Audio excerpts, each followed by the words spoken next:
ఈరోజు మేమందరం కూడా ముందుగా జనసేన పార్టీ నుంచి రాష్ట్ర ఆర్థిక శాఖ మార్చిలు కేశవ్ గారు ప్రవేశపెట్టిన మూడోసారి బడ్జెట్ని మనస్ఫూర్తిగా అభినందించడమే కాకుండా గాడి తప్పిన వ్యవస్థని ఆర్థిక సంక్షోభం నుంచి పురోగతి వైపు, విధ్వంసం నుంచి వికాసం వైపు రాష్ట్ర ప్రజలకి ఒక భరోసా కల్పించే విధంగా ఈ బడ్జెట్ని ప్రవేశపెట్టినందుకు కేశవ్ గారిని మనస్ఫూర్తిగా ఈ సందర్భంగా అభినందిస్తున్నాం. భారతదేశంలో ఏ విధంగా నరేంద్ర మోడీ గారి నాయకత్వంలో ప్రపంచంలో అగ్రస్థానం నిలబెట్టడానికి ఆయన చేస్తున్న కృషిని ఒక ఆదర్శవంతంగా తీసుకుంటూ బ్రాండ్ ఆంధ్రప్రదేశ్కి ఒక ప్రత్యేకత ఉండాలనే ఒక తపనతో ప్రజల్లో ఒక నమ్మకం, విశ్వాసం, భవిష్యత్తు పైన భావితరాలకి ఒక నమ్మకం కలిగే విధంగా మన గౌరవ ముఖ్యమంత్రి గారు చంద్రబాబు నాయుడు గారి నాయకత్వంలో, అదేవిధంగా మన రాష్ట్ర ఉప ముఖ్యమంత్రి పవన్ కళ్యాణ్ గారి ఆలోచనలతోటి, ఆయన అందిస్తున్న ఆ సహకారంతో మా కూటమి ప్రభుత్వం ఈ రోజున ఒక అద్భుతమైన పరిపాలన అందించడానికి చేస్తున్న ప్రయత్నంలో భాగంగా ఆంధ్రప్రదేశ్కి భవిష్యత్తులో ప్రతి అడుగులోనూ అభివృద్ధిని దృష్టిలో పెట్టుకుని అందించాల్సిన సంక్షేమాన్ని ఎక్కడ కూడా పొరపాటు చేయకుండా ప్రతి కుటుంబానికి అందే విధంగా ఈరోజు ఈ బడ్జెట్ మనందరికీ కూడా స్ఫూర్తిదాయకంగా మిగిలింది. దాదాపు 3,32,205 కోట్ల రూపాయలతోటి అంచనాలతోటి సిద్ధం చేసిన ఈ బడ్జెట్ మనందరం కూడా మనస్ఫూర్తిగా హర్షించాలి, అభినందించాలి.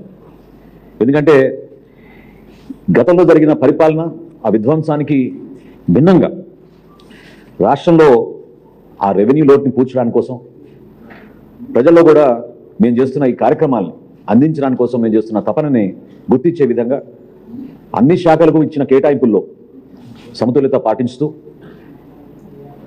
ప్రత్యేకంగా కొన్ని సెక్టార్స్ పైన ఫోకస్ చేసుకుంటూ తీసుకున్న ఈ నిర్ణయాల్ని మనస్ఫూర్తిగా ఈ సందర్భంగా ఆహ్వానిస్తున్నాం. మూలధన విషయంలో దాదాపు గత సంవత్సరంతో పోల్చుకుంటే 2025-26 సంవత్సరంలో 39,498 కోట్లు ఉంటే ఈ సంవత్సరం ఈ పర్టికులర్ ఈ బడ్జెట్లో 16% పెంచి 53,915 కోట్ల వ్యయానికి పెంచినందుకు మనస్ఫూర్తిగా మేము అభినందిస్తున్నాం.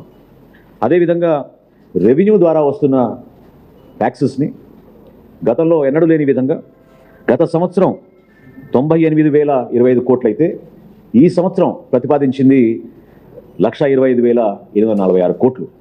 అంటే దీని వెనక ఎంత కసరత్తు ఉందో, ఎంత ఆలోచన ఉందో, ఏ విధంగా రాష్ట్రాన్ని మనం పురోగతి దిశగా నడుచుకునే విధంగా తీసుకోవాల్సిన నిర్ణయాల్లో అందరం కూడా కలిసికట్టుగా అడుగులు వేయాల్సిన సందర్భాన్ని ఈ బడ్జెట్ మనందరం కూడా గుర్తు చేస్తోంది.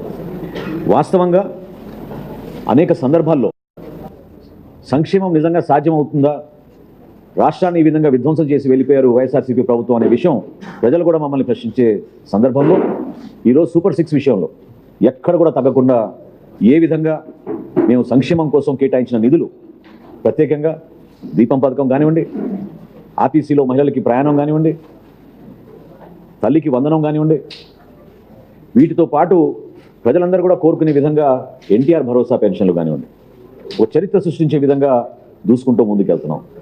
ధాన్యం కొనుగోలు విషయంలో ఏ విధంగా భారతదేశంలో ఈరోజు ఆంధ్రప్రదేశ్ ఆదర్శవంతంగా నిలబడిందో ఫైనాన్స్ మినిస్టర్ గారు ఈరోజు ప్రత్యేకంగా దాన్ని మెన్షన్ చేసినందుకు ఆయన అభినందిస్తున్నాను, ధన్యవాదాలు తెలుపుకుంటున్నాను.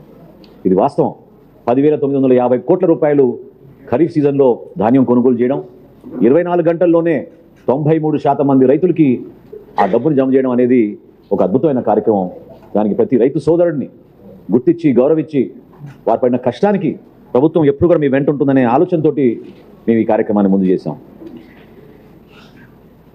రాబోయే రోజుల్లో ఒక క్రమశిక్షణతోటి, సాహసపేత నిర్ణయాలతోటి, అదేవిధంగా వనరులు తక్కువ ఉన్నా కూడా ఎక్స్పెక్టేషన్స్ ఎక్కువ ఉన్నాయనే భావన గౌరవ ముఖ్యమంత్రి గారు అనేక సందర్భాల్లో ఆయన వివరిస్తూనే ఉన్నారు. అయినా కానీ ఒక సమిష్టి కృషితోటి మా కూటమిలో Telugu Desam party, Janasena party, Bharatiya Janata party కలిసి ఒక ఉమ్మడి నాయకత్వం, కేంద్ర ప్రభుత్వ సహకారంతో అనేక కార్యక్రమాల్ని మేము ప్రజల ముందు తీసుకొచ్చాం. అందులో ముఖ్యమైనది ఈ స్వర్ణాంధ్ర 2047 విజన్ డాక్యుమెంట్. అది సాధించడానికి కోసం మన ఆంధ్రప్రదేశ్లో ప్రత్యేకంగా అందరం కోరుకునే విధంగా పోలవరం ప్రాజెక్ట్ నిర్మాణం, గత సంవత్సరంలోనే 5,000 కోట్ల రూపాయలు పోలవరం ప్రాజెక్ట్ పైన ఖర్చు పెట్టి 60% వరకు పురోగతి సాధించి పుష్కరాల కల్లా, గోదావరి పుష్కరాల కల్లా జాతికి అంకితం చేసే విధంగా పోలవరం ప్రాజెక్టు నిర్మాణం వేగవంతంగా సాగుతోంది. ప్రజల రాజధాని అమరావతి కోసం 57,000 కోట్ల రూపాయలతోటి 98 ప్రాజెక్టులు ఆల్రెడీ గ్రౌండ్ అయిపోయి వేగవంతంగా ముందుకు సాగుతున్న తరుణంలో ప్రజలకి మనం చేయాల్సిన అనేక అభివృద్ధి కార్యక్రమాలు, మౌలిక సదుపాయాలు వీటిపైన దృష్టి పెట్టడమే కాకుండా దేశంలో మొట్టమొదటిసారి రాయలసీమ ప్రాంతంలో హార్టికల్చర్ హబ్ తీసుకురావడానికి కోసం గౌరవ ముఖ్యమంత్రి గారు చేసిన కృషిని, అందులో ప్రత్యేకంగా భారతదేశ ఆర్థిక మంత్రి నిర్మలా సీతారామన్ గారికి ప్రత్యేకంగా ధన్యవాదాలు తెలుపుకుంటూ ఈ రాయలసీమ హార్టికల్చర్ హబ్ ద్వారా, ఉద్యాన పంటల ద్వారా మన రాష్ట్రానికి గణనీయంగా ఆదాయం పెరిగే విధంగా ఒక మార్పు తీసుకురాగలుగుతాం. ఆ ప్రాంతంలో ఇతర ప్రాంతాలతో పోటీ పడే విధంగా ఈరోజు రాయలసీమలో మార్పు వచ్చింది. నీతి ఆయోగ్ సహకారంతో, వారిచ్చిన సూచనలతోటి ఆంధ్రప్రదేశ్లో ఈ రోజున 3 ఎకనామిక్ గ్రోత్ కారిడార్స్ని ఏర్పాటు చేసి అన్ని ప్రాంతాల్లో కూడా అభివృద్ధి కార్యక్రమాలు జరిగే విధంగా, భవిష్యత్తులో మన బిడ్డలకి ఖచ్చితంగా ఉపాధి కల్పించుకునే విధంగా, పెట్టుబడుల్లో కూడా ఎక్కడ కూడా పొరపాటు లేకుండా ఉండే విధంగా, పెట్టుబడులు ఆహ్వానించే విధంగా స్పీడ్ ఆఫ్ డెలివరింగ్ గవర్నెన్స్ అని గౌరవ ముఖ్యమంత్రి గారు ఒక స్లోగన్ తీసుకొచ్చారు. దాన్ని నిజ రూపంలో తీసుకురావడానికి కోసం డేటా లేక్ ఏర్పాటు చేసి దాదాపు 36 శాఖల నుంచి 900 సేవా కార్యక్రమాలు మీ సేవ వాట్సాప్ గవర్నెన్స్ ద్వారా ఈరోజు అందిస్తున్నాం. ఈ సందర్భంగా మనస్ఫూర్తిగా ఐటీ శాఖ మంత్రి నారా లోకేష్ గారిని అభినందించాలి. ఆయన కూడా పెట్టుబడుల విషయంలో, రాష్ట్రంలో పరిశ్రమలు వచ్చే విషయంలో ఆయన చేస్తున్న కృషిని జనసేన పార్టీ నుంచి మనస్ఫూర్తిగా మేము ఈ సందర్భంగా అభినందిస్తున్నాం. ఈ ఆలోచనలతో పాటు వర్తమాన రాజకీయాల్లో ఎవరు ఊహించని విధంగా, ఎవరు ఆలోచించలేని విధంగా గౌరవ ముఖ్యమంత్రి గారు చంద్రబాబు నాయుడు గారు ఒక వెల్త్ ఫండ్, ఆంధ్రప్రదేశ్కి వెల్త్ ఫండ్, ఒక సావరెన్ ఫండ్ 100 కోట్ల రూపాయలతోటి మొట్టమొదటిసారి భారతదేశంలో ఇటువంటి ఆలోచనతోటి ఆయన ప్రతిపాదించిన ఈ సావరెన్ ఫండ్ని బడ్జెట్లో ప్రవేశపెట్టడం అనేది మనస్ఫూర్తిగా మేము అభినందిస్తున్నాం. ఖచ్చితంగా ఒక భరోసా కల్పించే విధంగా పారిశ్రామికవేత్తలకు, వ్యాపారవేత్తలకు, ఔత్సాహిక పారిశ్రామికవేత్తలకు మన ఆంధ్రప్రదేశ్లో ఒక అడ్రస్గా, ఒక చిరునామాగా మారి వేగవంతంగా వాళ్ళకి ప్రపోజల్స్ అన్ని కూడా క్లియర్ చేసే విధంగా ఈ ఇన్వెస్ట్మెంట్స్ని ఇన్వైట్ చేయడానికి కోసం తీసుకున్న నిర్ణయాన్ని మనస్ఫూర్తిగా మేము అభినందిస్తున్నాం. రాష్ట్రంలో ప్రత్యేకంగా మా పంచాయతీరాజ్ శాఖ మంత్రిగా, ఆంధ్రప్రదేశ్ రాష్ట్ర ఉప ముఖ్యమంత్రిగా పవన్ కళ్యాణ్ గారు ఎన్నడూ లేని విధంగా ఒక డెమోక్రాటిక్ ప్రాసెస్ని గౌరవించుకుంటూ గ్రామ సభలు నిర్వహించడమే కాకుండా వాటి బలోపేతం కోసం, ప్రజాస్వామ్యాన్ని నిలబెట్టడానికి కోసం రాష్ట్ర వ్యాప్తంగా పంచాయతీరాజ్ శాఖని ఏ విధంగా ఆయన ముందు తీసుకొస్తున్నారో మౌలిక సదుపాయాల విషయంలో, వసతుల విషయంలో మీరందరూ కూడా చూస్తూనే ఉన్నారు.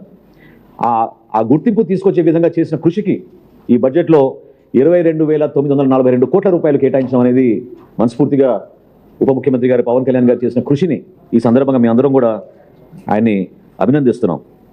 వ్యవసాయ రంగం పైన ఏ విధంగా రైతు అనే ఒక గొప్ప వ్యక్తి, ఒక మూల స్తంభంగా మన ఎకానమీ కోసం నిలబడుతున్నారో దాన్ని గుర్తించి ఈరోజు ప్రత్యేకంగా వ్యవసాయ రంగం గురించి, ఉద్యాన పంటల గురించి, ఏ విధంగా గ్రామీణ ప్రాంతాల్లో రైతాంగాన్ని కాపాడుకోవాల్సిన చర్యలు ప్రభుత్వం తీసుకోవాలో దానిపైన మన వ్యవసాయ శాఖ మంత్రి అచ్చెన్నాయుడు గారు ప్రత్యేకంగా బడ్జెట్ ప్రవేశపెట్టారు.